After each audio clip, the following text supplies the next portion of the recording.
Groups வந்து sustain பண்ணிச்சு. But அது ஒரு எக்ஸெப்ஷனா, ஒரு விதிவிலக்கா, இல்ல உலகம் முழு அது தடைக்க முடியாது ஒரு பாசிபிலிட்டி இருக்கா? இந்தியாவில் அதுக்கு வாய்ப்பு இருக்கா? இருந்தா இங்க நிறைய முன்னேற்றம் இருக்கும். அதாவது பொதுவாக உலகம் பூரா வங்கிகள் இருக்கிறது. இந்த வங்கியுடைய விதிமுறைகளுக்கு மாற்றமாக இஸ்லாமிய வங்கிங்கிற பேர்ல சில வங்கிகள் வந்து அமெரிக்காவில் செயல்படுகிறது. அரபு நாட்டில் கூட அது மாதிரி செயல்படுது. இந்தியாவில் அப்படி இருக்குதா? சாத்தியம் இருக்குதா? இஸ்லாமிய வங்கின்னா என்ன அப்படின்னு கேட்கிறாங்க. இஸ்லாமிய வங்கிங்கிறது பெரிய பெரிய மேட்டர்லாம் கிடையாது. புரிந்து கொள்ள சின்ன ஒரு விஷயம்தான்.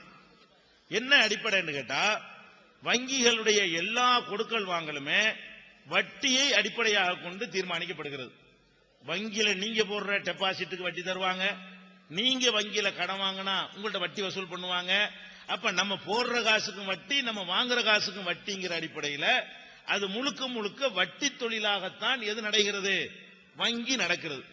எங்க மார்க்கத்தில் இஸ்லாத்தில் என்ன சொல்லப்பட்டிருக்கு கேட்டா, அபரிமிதமாக கடவுள் தருகிற பொருளாதாரத்தை ஃப்ரீயா சும்மா நீ ஏழைக்கு கொடுக்கணும். அந்த அளவுக்கு உனக்கு விரிந்த மனசு இல்லைன்னா கடனா கொடுக்கணும், வட்டி கொடுக்க கூடாது. என்ன கூட வச்சுக்கிறவன் தானே கொடுப்பான். எனக்கு தேவைக்கு மேல அதிகமா இருக்கும் பொழுது அது நீ எப்படி கொடுக்கணும்? ஒன்னு சும்மா ஏழைக்கு கொடுப்பா. சும்மா கொடுக்க உனக்கு மனசு வரலன்னு சொன்னா கொடுத்துட்டு அப்படியே திருப்பி வாங்கு. நீ 1000 கொடுத்துட்டு மாசம் மாசம் நீ வசூல் பண்ற 10,000 வாங்கிடுறிய. கொடுத்தது 1000, வசூல் பண்ணது 10,000. 5,000 வாங்கினவன் 5 லட்சம் ரூபாய் வீட்டெல்லாம் எழுதி கொடுத்துருக்கான். நாங்க பார்த்துருக்கிறோம். 5,000 ரூபாய் எந்த அப்பமாட்டம் காலத்தில் கடன் வாங்கினதுக்காக வேண்டி வட்டிக்கு போட்டு வட்டி போட்டு அந்த வட்டிக்கு குட்டியை போட்டு கடைசியில் என்ன ஆச்சு? உங்க வீடு மூழ்கி போச்சுருவான். வாங்கினது 5,000, 5 லட்சம் ரூபாய் வீடு மூழ்கி போச்சுருவான். அப்ப இந்த மாதிரி ஒரு வருத்தம் மருத்துவத்துக்காக தாய் தகப்பனை ஆஸ்பத்திரியில் சேர்த்துட்டு ஒரு 10,000 ரூபாய் தாங்கன்னு கடன் கட்டு வருவான்.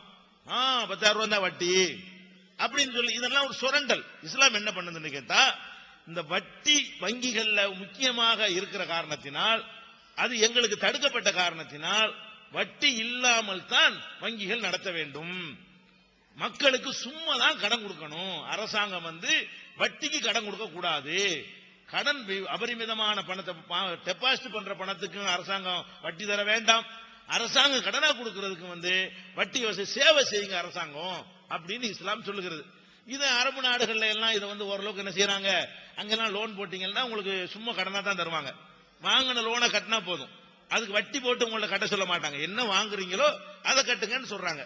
அப்ப எந்த வங்கியில் நீங்க என்ன விதிமுறைகளை வேணாலும் வச்சுக்கிறீங்க, மைனஸ் வட்டி அது இருந்தால் அது இஸ்லாமிய வங்கி. வட்டி இல்லாத முறையில் நீங்கள் வந்து அது வராத வகையில் விதிமுறைகளை எப்படி நீங்கள் உங்களுக்கு வசதி போல வகுத்து கொண்டாலும் அது ஓகே. இந்தியாவில் சாத்தியமான அவங்க கேட்கிறாங்க. இந்தியாவில் நாங்களே முன்மாதிரியா இருக்கிறோம் என்று சொல்லி இந்தியாவில் நாங்கள் அதுக்கு அனுமதி நாங்க இல்ல, நம்ம ஜமாத் இல்ல, எங்க முஸ்லிம் சமுதாயத்தை சேர்ந்த தனவந்தர்கள் பிரமுகர்கள் பல இயக்கத்தை சேர்ந்தவர்கள் பல வருடங்களாக நாங்கள் வந்து முயற்சி பண்ணிக்கிட்டு இருக்கிறோம். அரசாங்கத்தில் இருந்து விட்டா என்ன செய்யறாங்க, ரிசர்வ் பேங்க்ல போய் பர்மிஷன் வாங்கிட்டு வாங்கங்கிறாங்க. ரிசர்வ் பேங்க்ல போனா வட்டி அடிப்படை இல்லாட்டி வங்கிக்கு அனுமதி இல்லைன்றாங்க. இந்தியாவில் வட்டி அடிப்படை இல்லாம நாங்களே உங்களுக்கு சும்மா கடன் தர்றோம், எங்க பணத்தை போட்டு தர்றோம்னு நாங்க முன் வந்தாலும் இந்திய அரசாங்கத்தினுடைய கொள்கை அதுக்கு தடையா இருக்கிறது. எங்களுக்கு அனுமதி கிடையாது. வட்டி இல்லா வங்கின்னு நாங்கள் நடத்தினால் அது ரிசர்வ் வங்கி அனுமதிக்காது.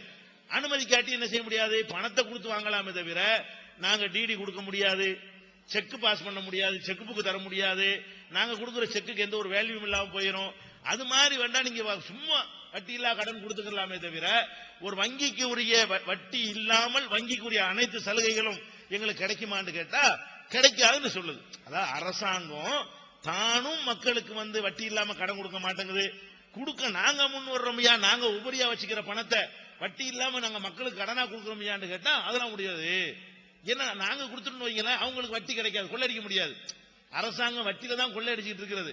அப்ப அந்த வட்டி கொள்ளையடிப்பதற்காக வேண்டி எங்களுக்கு அனுமதிச்சிட்டார்களே, ஆனால் அங்க போய் யாரும் கடன் வாங்க மாட்டாங்க. அப்ப அரசாங்கம் வந்து என்ன செய்யுதுன்னு கேட்டா மக்களை சுரண்டுவதெல்லாம் அக்கறையா இருக்கே தவிர, சரி வர்றாங்க நம்ம தான் வட்டிக்கு வாங்குறோம், சேவை செய்யறவன் 4 பேர் வர்றான் செஞ்சுட்டு போங்கடா என்று சொன்னா இது என்ன குடிமொழிகிறேன், இது கேடா? கொள்ளையடிக்கவா கேட்கிறோம், சேவை செய்யறது கேட்கிறோம். நீ 5% வாங்கினா நாங்க 10% வாங்குறது கேட்டா நீ கொள்ளையடிக்கிறோம் அனுமதி மறுக்கலாம். நீ 15% வாங்கினா நாங்க 0% கொடுக்குறோம்ப்பா அப்படின்னு நாங்க முன் வர்றோம். எங்க மக்கள் தயாரா இருக்கிறோம். அரசாங்கம் வந்து கிட்டத்தட்ட 50 வருஷமாக போராடிக்கிட்டு இருக்கிறோம். வட்டி இல்லாத வங்கிக்கு என்ன செய்ய மாட்டேங்கிறாங்க, ரிசர்வ் வங்கி அனுமதிக்க மாட்டேன், சட்டத்தெல்லாம் திருத்தணும். சட்டத்தில் அதுக்கு இடம் இல்லைன்னு சொல்லிடுறாங்க. அதனால இந்தியாவில் இப்ப இருக்கிற சட்ட பிரகாரம் இஸ்லாமிய வங்கி நாங்கள் நடத்துவதற்கு அனுமதி கிடைக்கவில்லை.